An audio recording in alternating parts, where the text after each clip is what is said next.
Hi and welcome back to Iron Radio. I'm Ken. It's another solo game today because we're between seasons. It is another Star Wars Armada battle report just for you guys. Decided to do something a little bit more fun with this. I am using the Ed's robot rules for the Empire, and I'm going to be flying the Rebel Alliance fleet today. We'll get to fleets in just a minute, but let me kind of get you into what the story is that I'm going to create around this episode. So we are in a time of civil war, and Grand Moff Tarkin is extending his control over the Outer Rim territories and needs to establish some greater communications for the Imperial Navy. So he's creating a station, a HoloNet station, and it's imperative for the Empire in their efforts to finding the Rebel base. Mon Mothma, on the other hand, is leading a small task force into a sector of the galaxy in the Outer Rim in which the Rebel Alliance has received some level of intelligence that the Empire is building this new HoloNet station. And now this station is rumored to be somewhere between Seleucami and in the vicinity of Iago. While searching systems along various trade routes in the Outer Rim, the Rebels encounter two Imperial-class Star Destroyers from Admiral Screed's fleet. Imperial fighter squadrons are launched, but Rebel fighters lay in wait close to several asteroid and debris fields. So as I mentioned already, the Empire is going to be controlled by Ed's robot. The description for that is below. And I'm going to control the Rebel Alliance and Mon Mothma. And I'm going to be adding some special narrative victory conditions just for me and my own purpose to have a little bit of fun since I'm playing solo. So to create a slightly more of a challenge for me and to work with the story that I'm kind of creating for you guys, I'm looking to do the following. 1. As the Rebels, I need to win the game or I will not find the location of the new HoloNet station. 2. I need to destroy at least one of the 3 Imperial ships.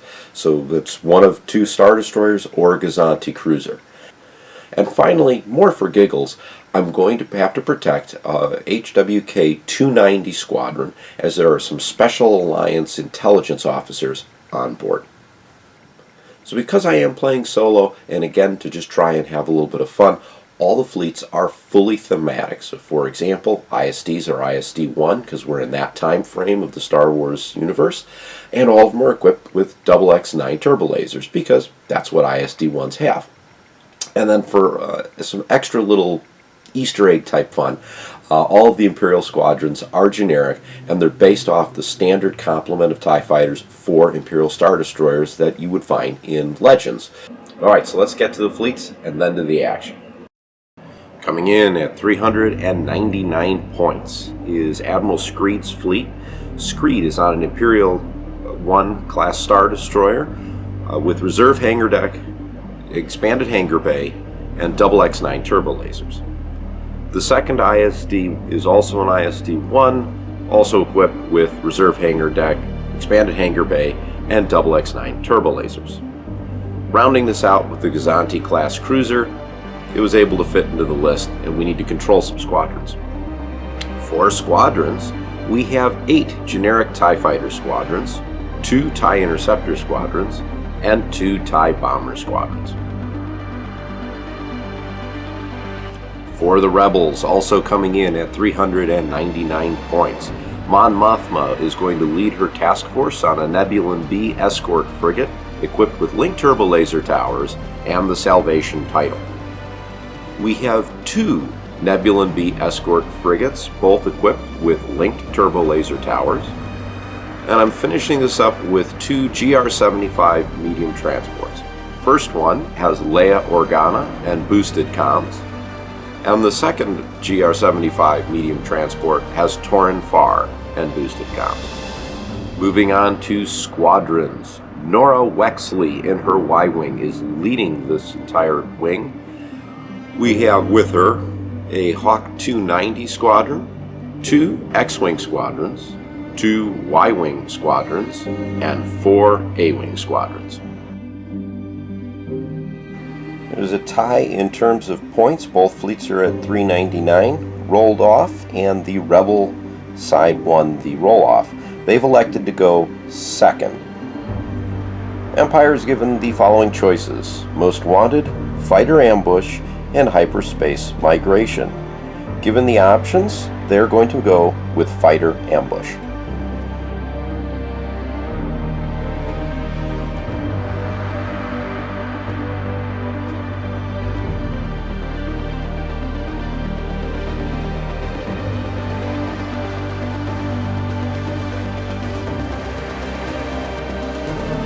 Here is the setup for the Imperial fleet. All ships are currently moving at speed 2.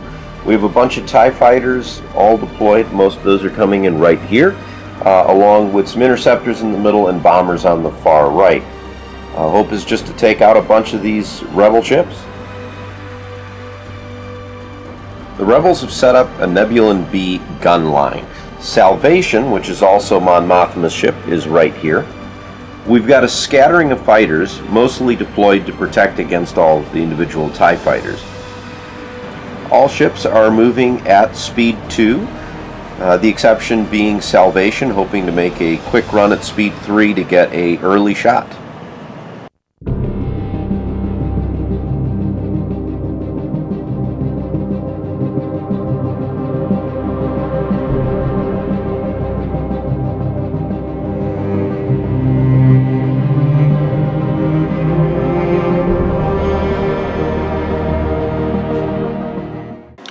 In the opening stages of the battle, Screed orders the other Star Destroyer to start moving into position. Knowing that the Gazanti will be a difficult target to destroy, Mon Mothma seeks to engage this Star Destroyer with the combined arms of all 3 escort frigates. Seizing the opportunity, Screed unleashes the first wave of his starfighter attack. The opening volleys take down the first squadron of Y-Wings. TIE interceptors are met with counterattacks from A-Wing squadrons, causing minimal damage on both sides.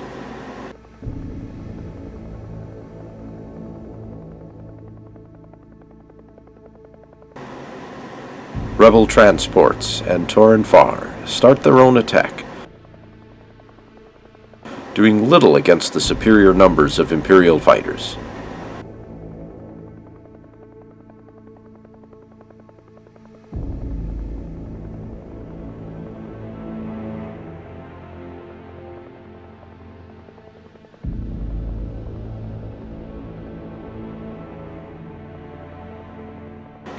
While being bombarded from their sides, the Nebulon-B escorts reposition themselves to attack the Star Destroyer.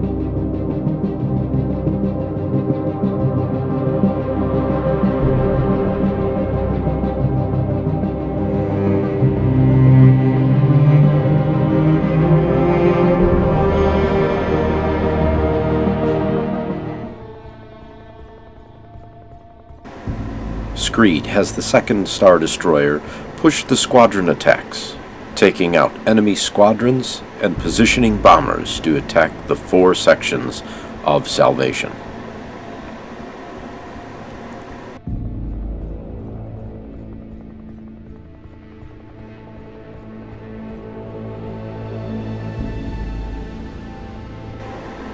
With minimal damage done to the Salvation, several defense tokens were spent.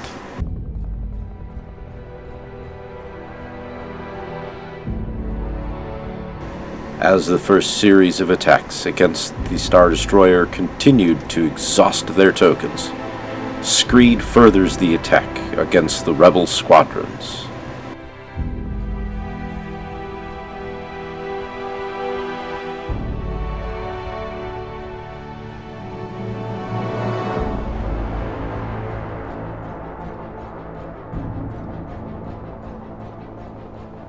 Long-range turbolasers take down most of the Salvation's front shields. Saved only by the clever evasive maneuvers, this attack almost destroyed the Salvation.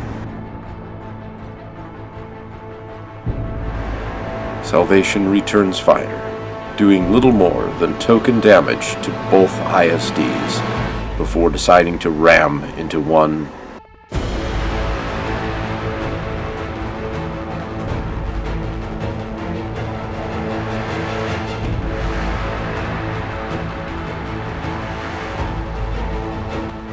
The rear guard Nebulon-B escort frigate orders the X-Wings and Hawk 290 close by to attack squadrons, clearing a path for it to concentrate fire on the Star Destroyer. Most of the shields have already been lost, as this Star Destroyer has redirected the bulk of its fire to the port side.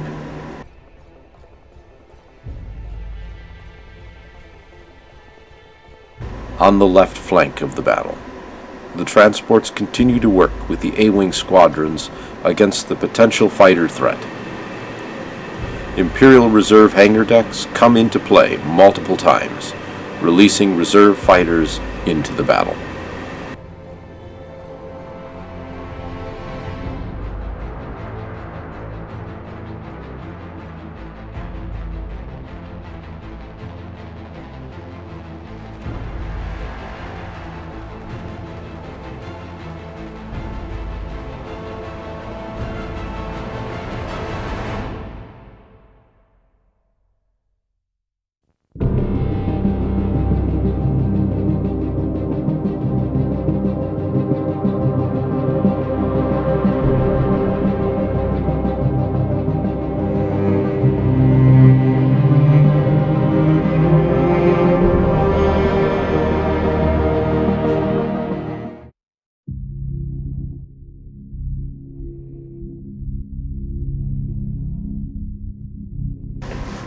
Screed takes the initiative and pounds Salvation with his XX-9 Turbolasers, destroying it.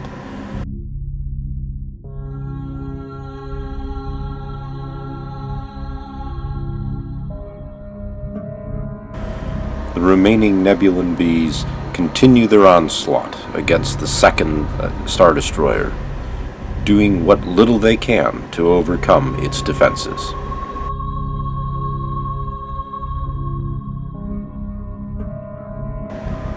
With nearly all of its structure gone and defensive capability removed, the Imperial Star Destroyer is now holding on to a thread in an attempt to stay alive.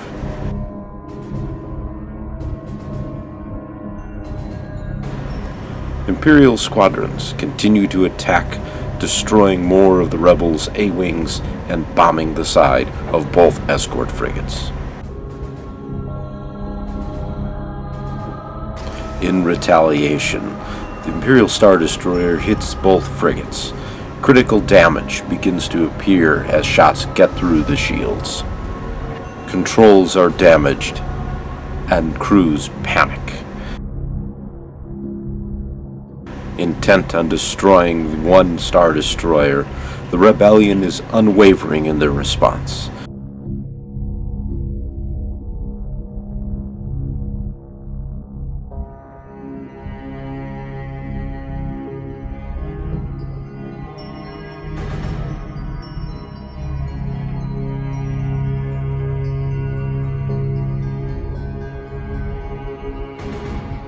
Even as more Imperial fighters swarm the frigates, Rebel squadrons and transports do everything at their disposal to clear the enemy, allowing for a chance at escape.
With only a few squadrons left, the Empire decides it is best to preserve what is left of their task force.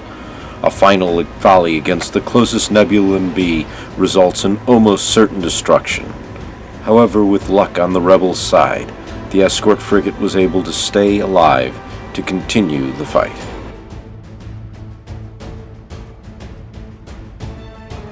As it was not destroyed, the rebellion was able to fire all rear weaponry, taking down the Imperial Star Destroyer.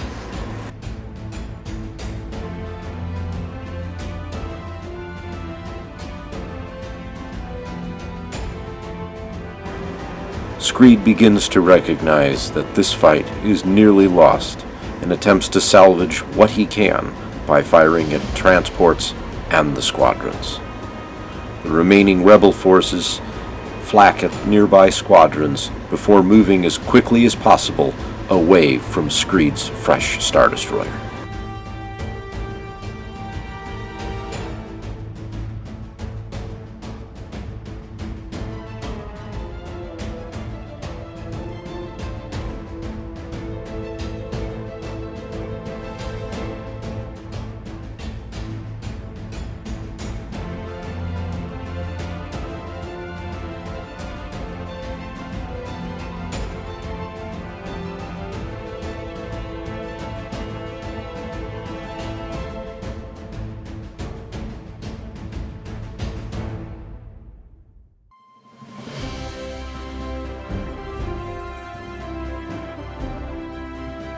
The leftover squadrons continue their deadly dogfight, clearing more Imperial squadrons from the field of battle and securing an escape for the rebel forces.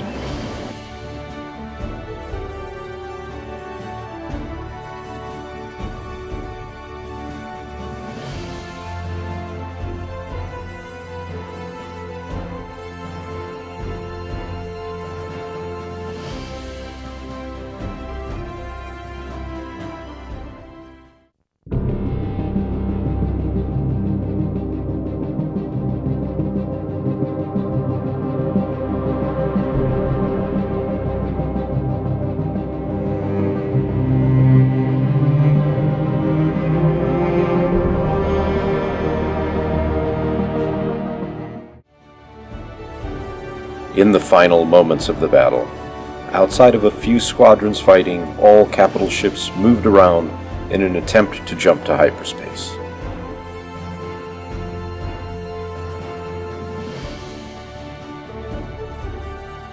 One escort frigate coming dangerously close to the edge of this battlefield.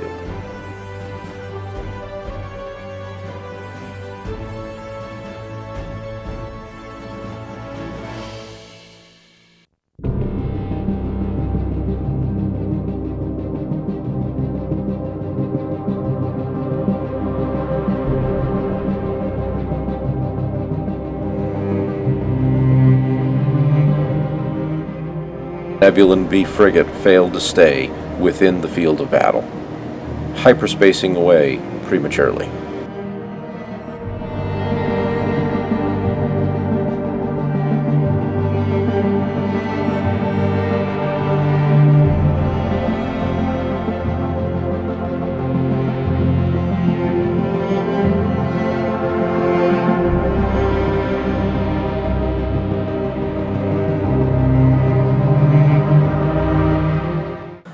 Alright, I'm back. So I had a lot of fun playing that game, and I'll be honest, I was not sure at times if I was going to be able to take down that ISD-1. Kind of sacrificed Salvation to be able to do it, because, man, Salvation did a lot of damage to that ISD. I also did something I have not done in quite a while, which was run a ship off the table. It came so close in turn 5 to doing that. I thought maybe I could keep it on the table for turn 6. It just wasn't going to happen. But in either case, still a lot of fun for me. And I'm going to be honest, flying the Imperial squadrons, the generics and the traditional Legends wing setup, I just kind of enjoyed that for myself. So keeping along with our story, let's go ahead and see what wound up happening in the aftermath of this battle. So the Rebel Alliance is going to be able to return after this battle and gather enough data to determine that the Empire's new HoloNet station is located on the planet of Ultratone. They were also able to determine that a garrison of Imperial troops will be stationed there, and the HoloNet relay station has not yet been made operational. Mon Mothma was able to escape destruction along with some of her crew and was picked up by one of the other Nebulon-B transports. So I want to throw a special thanks out to Ed and the use of his robot. Once again, I had a lot of fun using it. Definitely can be a little challenging at times, but sometimes for fleets like this, it's really simple and just gives you that little bit of extra unknown information, that fog of war, if you will. Also, a huge thank you to all of our patrons. We could not do this without you. If you are interested in becoming a patron member on the channel, there's a link in the description below. Check us out on Facebook, Instagram, and Twitter. And don't forget to join us on Discord, where you can talk to me and John directly. If you did enjoy this battle report, give it a thumbs up. Subscribe to the channel if you haven't already. John will be back next week in our next battle report. So until then, I'm Ken, and this is IM Radio.